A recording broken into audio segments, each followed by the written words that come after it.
Okay, end of introduction. Here's the scenario, and I hope it has special resonance for this community.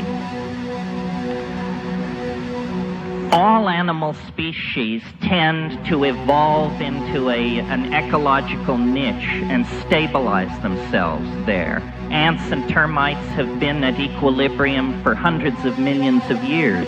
Our remote ancestors also were on a direct course toward that kind of dynamic equilibrium.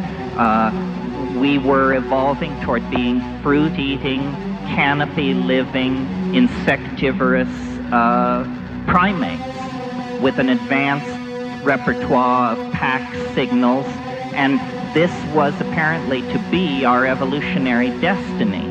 Were it not for the fact that sometime in the last 5 million years or so, the African continent, which was the site of our environmental proto-system, began to dry up. And the forests that had always been our arboreal home began to shrink. And what this spelled for our remote proto-hominid ancestors was nutritional pressure. There wasn't enough food. Our remote ancestors began descending from the canopy and exploring the new environment that the aridity was bringing into existence, a grassland environment, an environment of limited numbers of plant and animal species relative to the climax tropical rainforests that were in retreat. Now, the reason animals specialize their food supply is to avoid contact with mutagens in the environment. If you begin experimenting with foods and begin eating everything, you will produce more children with mutations. Some of these mutations will be positive, most will be lethal. When our remote ancestors came under nutritional pressure, they began expanding their diet. This was the moment when we became partially carnivorous, when we became omnivores. And had I more time, I would lay out many examples of specific plants, such as plants that contain birth control alkaloids and things like that, specific plants that would have impacted early human emergence. But I want to concentrate here on one plant, and that is the psilocybin-containing mushrooms that grow in the dung of cattle. Because I think that if we're looking for a missing link, it isn't a transitional skeleton, it isn't meddling by extraterrestrials, at least not of the overt 1,000-ton beryllium ship variety. It has to do with the fact that we began to allow into our diet an exotic pseudo-neurotransmitter that was part of the native flora of the grassland. And I believe that, in the next 10 minutes, I can at least make it seem plausible to you that this mushroom was the triggering factor that moved us from being an advanced hominid, an advanced animal, to being, in fact, a conscious, self-reflecting, caring, thinking, dreaming, striving human being. And here is my answer to this riddle: where did human consciousness come from? It begins like this. In that foraging phase, where we were testing all kinds of plants on the grassland, small amounts of psilocybin mushrooms would have naturally been eaten in the process of eating corms and things like that. I personally have seen baboons in Kenya investigating cow paddies on the savannah because they know that bug pupa will be under the cow paddies. So the cow paddies are already set up as vectors for possible sources of nutrition. So there is no question that these proto-hominids would have eaten psilocybin in small amounts. And by small amounts, I mean amounts so small that if you were to eat that much, you would feel nothing. But this dose level has been studied, and it causes increased acuity of vision. You can actually give people small amounts of psilocybin and then give them eye tests, and they do better if they're slightly intoxicated than if they are not. The guy who proved this, the Viennese psychologist Roland Fischer, when he described these experiments to me, he said, "And so you see, my young friend, here we have a case where the use of drugs actually introduces us to a more true vision of reality than if we have avoided the drug."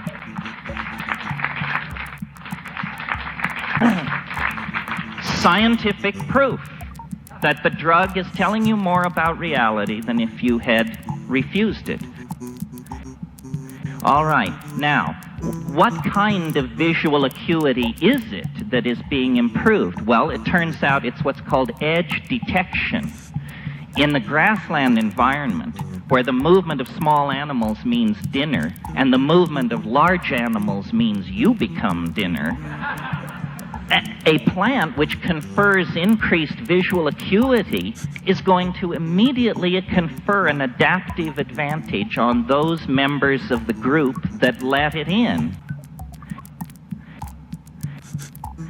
Those members of the group that refuse it out of aesthetic or gastronomic reasons will tend to be outbred, because the psilocybin-using members of the species will be more successful at obtaining food and at surviving to raise their own children to reproductive age, which is the name of the game in evolution.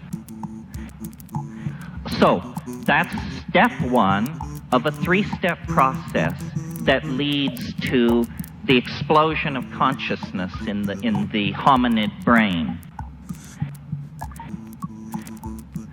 Step two, which should have special appeal for this crowd, is that when you take slightly larger doses of psilocybin, not religiously profound doses, but doses which you definitely feel, psilocybin is what's called a CNS stimulant, a central nervous system stimulant. What it causes in animals is what neurophysiologists call arousal. And in highly sexed animals like primates, arousal means, in the male, erection. So an animal then which is allowing what is essentially a sexual stimulant or an aphrodisiac to enter into the diet, there will be more instances of what anthropologists call successful copulation. And God knows we need that. So if you have more successful copulations, you have more pregnancies. You have a second factor, outbreeding the non-psilocybin using member of the population. Now, something really important here that is this whole thing is my theory, but here's the part of it that I like the best. All primates have what are called dominance hierarchies, or male dominance hierarchies. This goes right back clear to lemurs and the old world monkeys, which are much more, the new world monkeys, which are more primitive. All primates have this dominance hierarchy, and what it means is the sharp-fanged, hard-bodied young males, they control the women, the children, the elderly, all sexual minorities. Everybody is under the thumb of the alpha males. And as we sit here today, though this community may strive to be an exception, as a society, male dominance is an enormous dilemma for us and an enormous distorting factor in our politics and in our lives. So my notion is that psilocybin, by promoting this polymorphic sexual style, actually acted as an inoculation against monogamous sexual styles of bonding, you see. And it isn't that the monogamous style, the dominator style, disappeared. It was simply medicated out of existence for perhaps 100,000 years. It was medicated out of existence. Now, and what it promoted, this arousal, this psilocybin taking around the African campfires by these primitive nomadic pastoralists, what the social change that came with it was an orgiastic sexual style. A style where everybody would get loaded around the campfire and then hump in an enormous writhing heap. Now, yes, now, besides the fact that this is a great deal of fun, it has a very, very profound social effect, which is, in societies which allow orgy, men cannot trace lines of male paternity. Men cannot trace lines of male paternity. What does this mean? It means that men do not identify with children as property. It means that the men of that kind of a social group can only think in terms of our children. We, the group, our children. And it creates an immensely cohesive social glue that I believe held these societies together for millennia. And I believe that during this period of pharmacological suppression of male dominance, we became human beings.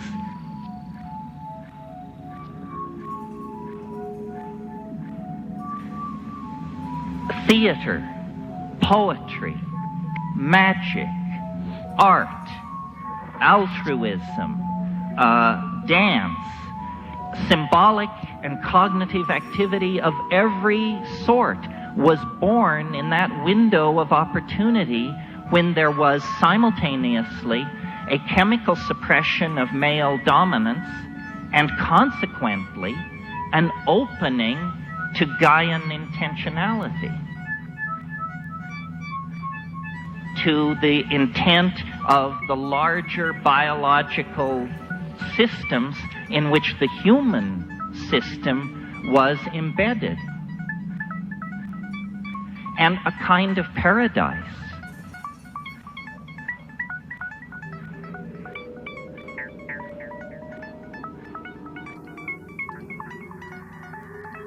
When you think about it, in your visual landscape with animals, you see them for months, years in plants.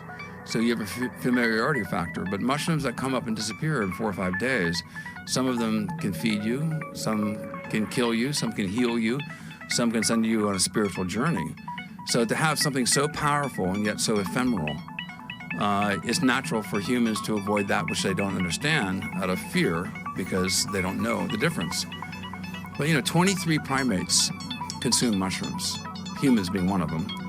And so that speaks to a long ancestral use of mushrooms going back, in our primate evolutionary tree for a very, very long time. We separated from fungi 650 million years ago. We are descendants of fungi. We share a more common ancestry with fungi than we do with any other kingdom. Animals came from fungi. You and I are actually fungal bodies. I'm speaking to basically another fungal body right now. And from a cellular point of view, under the microscope, human cells, animal cells, and fungal cells are very, very similar. We exhale carbon dioxide, we inhale oxygen. And it's really interesting that many of the bacterial diseases that infect fungi also infect us. Our best antibiotics against bacteria come from fungi, penicillin being the obvious example. But, the universe was created about 13.8 billion years ago from the Big Bang. The Earth coalesced out of stardust about 4.5 billion. The earliest records of life we have is about 3.8 billion years ago, single-celled organisms. But just recently in lava beds in South Africa, they found mycelium infused to the lava 2.4 billion years ago. Now, we split from fungi 650 million years ago.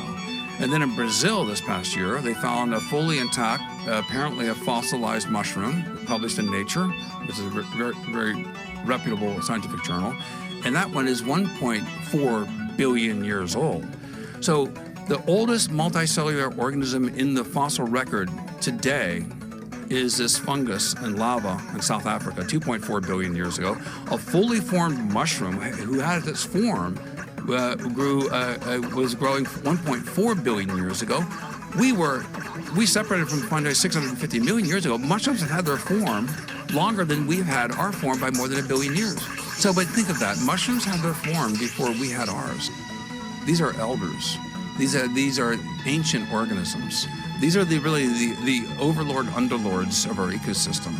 And I suspect, and as these neural networks, they have more neural connections in the mycelial mass. They're over 1,000 acres than we have in our brain. They are actually accumulating not only genetic intelligence, but I think that as time goes on, I hope that we will be able to interface with them, because I think that there is many benefits of us communicating with mycelium that can give us rapid responses to catastrophia. That's how they've evolved. And we're now the biggest walking catastrophe that I know, walking across the planet. And we need to engage these fungal allies for the benefits that we need to put into play in order to prevent the loss of biodiversity. One classic example, Japanese are so clever at this. There's a slime mold, called Fusarium polycephalum. And they had and this slime mold is very, very good at navigating through mazes and challenges. I mean, first to food wins. The conservation of energy, is rewarded. So they did several experiments. The most fun one is they designed a nutrient, basically a nutrient-like maze, replicating Tokyo in the Japanese subway system. And so they started with Tokyo, and they put oats, which is a nutritional source. They inoculated what is on this basically an agar map with all the major cities, the nodes around Tokyo. And they then made each of those nodes had a piece of oat on them. It was a source of nutrition. The main oat was where Tokyo was. They inoculated it. And then they let the slime mold then grow. And at first it grew out randomly, exploratorily, just like you would do if you're a hunter or something. You're hunting on the landscape looking for things. And then after about 28 hours, it reorganized itself in the most efficient way possible and reorganized the Japanese subway system in a more efficient manner than it's designed today. Thus, they said, not me, not Paul Stamets, this is a demonstration of cellular intelligence. So this is the tip of the proverbial mycelial iceberg. This has broad implications, and I just want people to suspend their disbelief. And this goes into actually the evolution of human consciousness. And Terence McKenna was a good friend of mine. I love Terence. I especially loved him in the last 5 years of his life because he made fun of himself so much. Terence and Dennis both came up with a stoned ape theory. Now, it's not a theory, it's a hypothesis. A hypothesis is speculative, but cannot necessarily be, as not yet proven. A theory is a hypothesis that has been tested and proven with facts. So I disagree with them in saying it's not a theory, it's a hypothesis. But the hypothesis of the stoned ape, which I think you've alluded to before, is that with climate change and as the savannas increase and our primate ancestors came out of the forest canopies, they're tracking across the savanna. And if you're a hunter, what do you look? You look for footsteps and you look for scat. And the most significant fleshy mushroom going out of poop in Africa, hippopotamus, elephant, deer, antelope, etc., is Psilocybe cubensis. It's a very large mushroom. You're hungry. You're with your clan. You consume it, and then 20 minutes later, you are catapulted in this extraordinary experience. Psilocybin substitutes as serotonin, becomes a better neurotransmitter, activates neurogenesis. It causes new neurons to form, new pathways of knowledge. So that's the stoned ape hypothesis, and it speaks to a mystery that the human brain, basically the brain cavity doubled in size in about 2 million years. Some people say it's less than 200,000. Homo sapiens arrived 200,000 to 300,000 years ago. To be scientifically accurate here, I need to show the extreme margins of what's been estimated. So if we accept 2 million years, and it's shown in the fossil record, this is true, the oldest Homo sapien fossils are 300,000 years old now. But we have a suddenly doubling of the human brain, and with that, our language centers increased, our ability to prognosticate, to plan. And there's no explanation for this currently. And even though we may not be able to prove it, I ask people to suspend their disbelief for a second. Now think of this. Our primate ancestors are going across the savanna. They ingest these mushrooms as a clan. Massive input for anyone who's eaten these mushrooms. Huge amounts of data is coming in. Fractal patterns, geometrical, landscapes occur. You have empathy. You have greater courage. You're fighting a saber-toothed tiger. One day you have a fear of it. We know now from neurogenesis and the extinction of the fear response that has been clinically proven, psilocybin allows you to reset and have different neurological pathways to respond to fear. Overcoming the fear conditioned response, potentially PTSD, and there's a lot of research on this currently. But this wouldn't happen one time with one hominid group. It wouldn't happen 2 times, 10 times. It happened millions and millions and millions and millions of times over millions and millions of years. This leads to what I think is called, should be called epigenetic neurogenesis. We know that there's a regeneration of neurons. We know that psilocybin substitutes the serotonin. It opens the floodgates of the senses. You have a lot more data coming in. And we know that you have the extinction of the fear response. So if you're the leader of your clan, you've had this traumatic event, either war or cataclysm from earthquakes, whatever the case may be, or encounter a saber-toothed tiger, whatever. If you're the leader of that clan and you can overcome your fear response, you have courage and you have empathy. Those are leadership skills. I think people should take note of it. People like to follow leaders who are courageous and yet kind, who they can trust. They'll have their best interests in mind. So I think this propelled, it's a very good explanation. It's an unprovable hypothesis. But now we're at a junction and we're ready for the next quantum leap in human consciousness.